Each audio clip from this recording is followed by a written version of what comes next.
이제 사울이 왕으로 세워졌습니다. 그러니까 왕이 되고 그는 암몬과의 첫 전쟁을 승리로 이끄는데요. 하나님은 이스라엘이 원하는 대로 왕이 전쟁에서 그들 이끌고 승리하게 하셨습니다. 그래서 이제 사무엘은 자신이 물러나야 할 때라는 걸 깨닫죠. 사무엘은 자신이 해야 할 일이 이제 끝났다는 걸 알고 마지막으로 이스라엘에게 말씀을 전합니다. 그래서 오늘 말씀은 사무엘의 고별 설교입니다. 이 말씀에서 사무엘은 이스라엘의 영적 상황을 다시 점검하고자 하는데요. 여러분, 우리에게도 이 마음이 필요합니다. 저도 돌이켜보면 저희 사역의 삶이 벌써 25년이 지났습니다. 그래서 이제 이쯤에서 저 자신을 돌아보고 점검해야 할 이제 필요성을 느끼는데요. 왜냐하면 저도 이제 중경 목사라는 걸 이제 자꾸 느껴갑니다. 앞으로 남겨진 시간이 15년인데, 제가 지난주에 불경 교육자 수련회에 참석했을 때 이제 은퇴를 곧 앞둔 목사님이 이런 말씀을 하시는 겁니다. 자기의 목회의 삶을 돌아보니까 너무 후회되는 게 많다. 그리고 교회 문제가 생길 때마다 늘 그 교회 문제가 어느 장로님이나 혹은 권사님이거나 권성 누군가이거나 늘 그렇게 생각해왔는데, 지금 돌이켜 생각해보면 그 문제의 중심에는 항상 내가 있었다. 제가 그 이야기를 듣는 순간 제가 그걸 느끼기 시작한 지가 이제 한 1년 좀 남짓 되거든요. 한 2년 정도 되나. 그래서 제가 나는 이제 15년이나 남았는데 이제 얼마나 더 많은 잘못을 할까.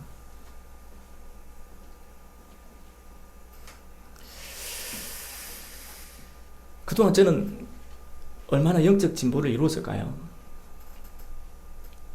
얼마나 저의 성품이 그리스도의 형상으로 만들어져 갔을까? 하나님을 깊이 이해하고 하나님 마음을 알고 있을까? 여러분은 어떻습니까? 여러분은 하나님을 깊이 이해하고 하나님 마음을 알고 있습니까? 어제보다 오늘이 하나님 앞에 여러분의 마음이나 태도가 신앙에서 신실함이 더해져 가고 있습니까? 우리 교회는 하나님 앞에서 더 바르고 온전한 모습으로 자라고 있을까요?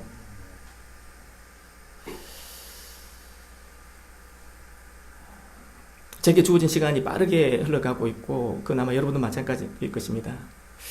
그래서 저는 저희 사역과 삶에 대해서 전보다 훨씬 더 진지해지고 있고 또 그래야 된다고 생각합니다.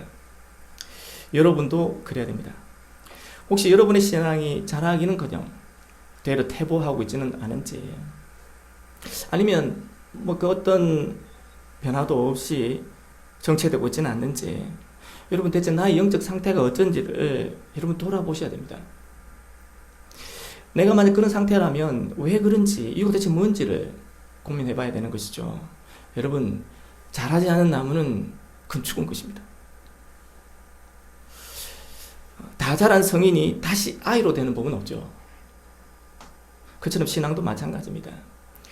그저 시간이 흘러가는 대로 여러분의 신앙을 내버려 둔 채 살아서는 안 되겠죠. 오늘 본문 말씀이, 사무엘이 전하는 말씀이 바로 이겁니다. 자신을 돌아보라, 자신을. 사무엘은 하나님이 너희를 구원하셨다. 그러니 그 구원을 생각하라, 그렇게 말합니다. 여러분, 하나님이 세계 민족 어느 민족에도 행하지 않았던 그 일을 행하시면서까지 이스라엘을 구원하셨지 않습니까? 그러면 너희가 그에 합당한 열매를 맺어라, 그렇게 말씀합니다. 그런데 그 열매를 찾을 수가 없는 거예요, 하나님이. 그 아주 단적인 예가 뭐냐면 그들이 왕을 구한 겁니다. 그런데 그러고도 그들은 무엇이 잘못된지를 몰랐습니다. 13절을 보시면 사무엘은 너희들이 원한 대로 이제 하나님이 왕을 세워주셨다. 그래서 14절에 그렇다면 너희는 너희뿐 아니라 너희 왕도 하나님의 말씀에 순종해야 된다. 순종. 여러분, 하나님이 우리에게 궁극적으로 원하시는 게 뭐냐면 하나님 말씀에 대한 우리 순종이에요.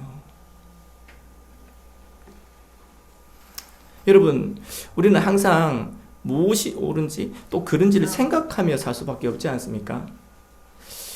그럼 여러분, 무엇을 기준으로 옳고 그름을 판단하십니까? 누구든지 가치를 판단해야 됩니다. 가치를 판단하지 않고 살 수는 없죠. 그래서 이것보다 이것이 더 낫다, 이렇게 해야 된다고 생각하고 판단하고 행동하죠. 여러분, 그러면 그 기준이 대체 뭡니까? 뭘 기준으로 그렇게 행동하십니까? 여러분, 우리는 세상 사람들이 아닙니다. 우리는 하나님을 경외하는 백성입니다. 그렇다면 그 기준은 오직 하나님의 말씀이어야 됩니다. 하나님의 말씀. 그래서 하나님께서 내 말을 너희들이 순종하면 그것이 너희들의 복이 될 것이요, 내 말을 너희가 거역하면 그것이 너희들에게 저주가 될 것이다. 그래서 이 약속이 성경을 보면 아주 간단하게는 언약이죠. 이것이 저와 여러분에게 옳고 그름의 가장 궁극적인 기준이어야 됩니다. 기준. 그럼에도 이스라엘이 사무엘의 말에 깊이 공감하고 깨닫지 못합니다. 물론 지식적으로는 알 수 있겠죠. 그 성경이 그렇게 기록되어 있고 또 그렇게 배워왔으니까요. 그런 말씀이 있는 줄 아니까. 그런데 몰라요. 그래서 사무엘이 16절에 보면 너희는 이제 가만히 서서 여호와께서 너희 목전에서 행하시는 이 큰 일을 보라, 그렇게 말해요. 못 깨달으니까. 그래서 17절에 하나님께 우레와 비가 내리기를 기도합니다. 그러다 정말 우레와 비가 내리죠. 근데 여러분, 사무엘이 이제 하나님의 큰 일을 보라 하고 우레와 비를 기도했는데, 여러분, 그게 하나님의 큰 일입니까? 우레와 비가 내리는 게? 여러분, 성경이 하나님의 큰 일이라고 말할 때 그건 뭘 말하냐면 하나님께서 자기 백성을 구원해내시는 큰 역사를 의미해요. 그러니까 반드시 뭐가 있어야 되냐면 하나님의 백성에 대한 구원이 전제되어야 되는 것입니다. 단지 비가 내리고 우박이 떨어지고 하는 거는 그건 일반적 자연 속에서 얼마든지 볼 수 있는 거잖아요. 무슨 관계가 있죠? 여러분, 그 이유가 사무엘이 말씀한 전제에 있어요. 전제. 17절을 유심히 봐야 됩니다. 17절에서 사무엘이 어떻게 말하냐면 이렇게 말합니다. 오늘은 밀을 베는 때가 아니냐. 사무엘이 그렇게 말합니다. 오늘은 밀을 베는 때가 아니냐. 무슨 말입니까? 오늘이 무슨 날이라는 겁니까? 그런데 하나님께서 뭘 내리십니까? 화가 비를 내십니다. 그러면 추수할 곡식들이 어떻게 됩니까? 먹을 양식이 사라지는 것입니다. 그래서 이스라엘이 무언가 잘못되고 있다는 걸 깨닫습니다, 여러분. 하나님 말씀이 그들이 먹어야 할 진정한 양식이고 그 양식을 먹지 않을 때, 다시 말해 순종하지 않을 때 그게 그들의 삶과 직결되는 문제라는 걸 깨닫습니다. 그전까지는 이걸 이해하지 못했습니다. 여러분, 이게 삶이라는 게 뭡니까? 생명이잖아요. 양식을 먹지 않으면 여러분 죽습니다. 하나님 말씀 순종하지 않을 때 죽는다는 것입니다. 그래서 여러분, 하나님 말씀 죽고 살고의 문제예요. 그 선택의 문제가 아니라는 겁니다.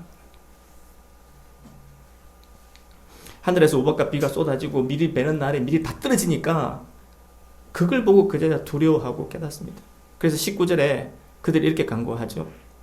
당신의 종들을 위하여 당신의 여호와께 기도하여 우리가 죽지 않게 하소서. 우리가 우리의 모든 죄에 왕을 구하는 악을 더하였나이다. 여러분, 이스라엘이 두 가지를 깨닫습니다. 첫째는 자기들이 종이라는 것이죠. 종. 자기 신분을 깨닫습니다. 내가 누군지를. 그 다음 뭘 깨닫습니까? 죄, 악을 저질렀다. 여러분, 죄는 무엇이고 악은 무엇입니까? 그럼 죄가 무엇이고 악이 무엇인지를 알아야 이 말을 이해할 거 아닙니까? 여러분, 죄와 악을 정의하는 것이 쉽지 않습니다. 왜냐하면 세상에는 죄와 악에 대한 자기 나름의 정의를 하고 있죠. 그러나 우리가 말할 때 죄는 하나님의 뜻에 반하는 모든 행위입니다. 쉽게 말해서 하나님 말씀에 불순종하는 게 죄예요.